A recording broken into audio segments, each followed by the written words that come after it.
नमस्कार जय Jagannath Ruby fruit express को आपण मानक स्वागत। तेरे दर्शक बंधु आज है श्रावण मासर प्रथम सोमवार।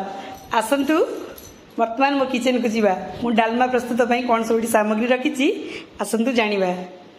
वर्तमान मु देखंतु सब परिवार धोई काटी नहीं एटी मु सब मसला भी रेडी कर रखी पानी एटी गरम कर देइछि। वर्तमान आम डालमा जो परिवा सब काटीचे एटी मुग डाली धोई देइछि हरड़ डाली नहीं आपको सब वर्तमान परिवा सब आम पानी रे पकईदबा। वर्तमान मुझे पानी ताती गला सब परिवा देखो मुझे पकई दूची सब परिवा आम धीरे धीरे पकईदबा। बैगण पकईबानी कहीं बैगण पकईले आमर कौन हुए ना बैगणटा कईथा हो जाए पुणी सब परिवा पकईदबा। बैगण को छाड़ी देखु मुझे सब परिवा केमती पकई दूची।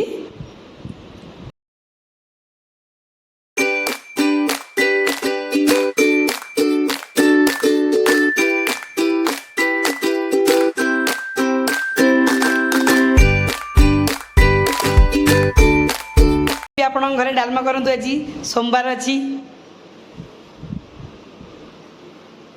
ये बिलाती भी आधे पकईदबा आम कंचा लंका भी अच्छी कंचा लंका भी पकईदेली। वर्तमान आपको आम टे घोड़ईदबा घोड़ईदबा आम घोड़ईदे आम वर्तमान देखु ये फुटी आसला फुटी आसला आम आपको वर्तमान घोड़णीटा काढ़ीदबा। घोड़णीटा काढ़ी देकी वर्तमान आधे आम लुण हलदी पकईबा। देखो मुझे हलदी पकईली आपण हिसाब से आप पकईबे। तापर मु लुण देखा देली एठी लुण भी पकईदेली एठी। तापर मुझे छेचा अदा नहीं अदा भी आप पकई दिंतु। वर्तमान तेजपत्र पकईदेली एठी। तापर मु हरड़ डाली धोई रखी हरड़ डाली देखो ये मो हरड़ डाली ये 300 ग्राम नहीं हरड़ डाली ये पकई दूची। तापर बैगण धोईकी रखी बैगण भी ये आम पकईदबा। बैगण पकईदे तापर आम यहाँ को घोड़ईदबा। आम 15 ରୁ 10 मिनट भी घोड़ईदबा। बेसी हाई करें कि बेसी लो करें आपको मीडियम रे आम घोड़ईदबा। किसी समय पर आपको आम छाड़ीदबा। बर्तमान तो घोड़ईदेली देखु टे हल्का सीझी आसला। आम वर्तमान आपको टिके गोलैदबा। आउ जो डाली नहीं मुग डाली आधे पकईदबा। मुग डाली 250 ग्राम नहीं मुग डाली पकईदेले जो नड़िया कोरिकी रखी नड़ियाटा भी ए पकईदबा। देखो नड़िया ए पकईदेली नड़िया पकई सारापर आम आपको टिके गोलैदबा। देखु केते सुंदर देखा जाउची। गोलैदेले वर्तमान आम आपको किछ समय आउ थे घोड़ईदबा। पुणी कि समय देखु आम डालमा रेडी हो आसला। बर्तमान देखु डालमा पूरा परफेक्ट सीझी जाइए। आम वर्तमान आपको ओल्लैदबा। देखु डालमा केते सुंदर देखा जाउची। वर्तमान आपको आम गोटे छुंक दबा। गैस ऑन कली गोटे छोट कड़ई नहीं छोट कड़ईटी आम तातीबा छाड़ीदबा। वर्तमान जो मसला सब मुझे मसला सबको आम कड़ईटा तातिला पकेबा। आपण मैंने भी घरे एमती डालमा बनातु आ मते कमेंट रे निश्चय जनातु। देखंतु मुझे सुखिला लंका नहीं गली घी नहीं गली आपन घी जगार रिफाइन तेल भी नहीं पारे।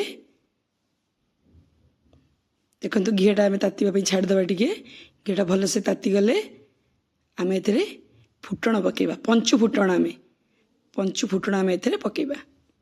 देखु घीटा ताती गला बर्तमान तादे फुटण पकईदेली। फुटणटा भलसे फुटी आसिले आम ए दबा कस्तूरी मेथी आउ हेंगू। देखु फुटी आसला।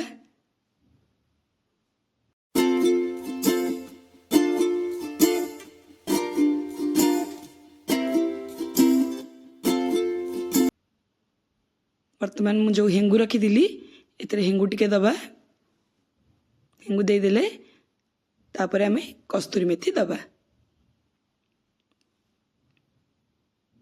कस्तूरी मेथी की पकईदेली बर्तमान एटा को आम हाँडी ढाली दबा हाँडी ढाला आपण कौन करेंगे सांगे सांगे हाँडीटा को घोड़े देवे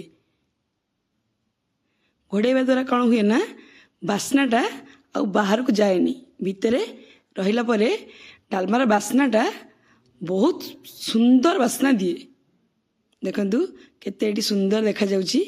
वर्तमान मु जो जीरा लंका गुंड देइथिली एथिरे मेथी भी टिके पकेइची भाजिकी वर्तमान से जीरा लंका गुंड एथिरे पकेइ देली आकु आमे वर्तमान गोळेइ दबा भल से देखंतु आकु मु गोळेइ देली देखंतु डालमा केते सुंदर देखा गला। वर्तमान ये ठंडा हो गले आउ टिके भी हो बहलिया बर्तमान में भात रही अरुआ भात आपको आम टे गोटे प्लेट रे कदली पत्र देती सर्व करदे देखंतु भातटा मोर केते सुंदर देखा ऊपर टे पुदीना पत्र भी दे देइछि।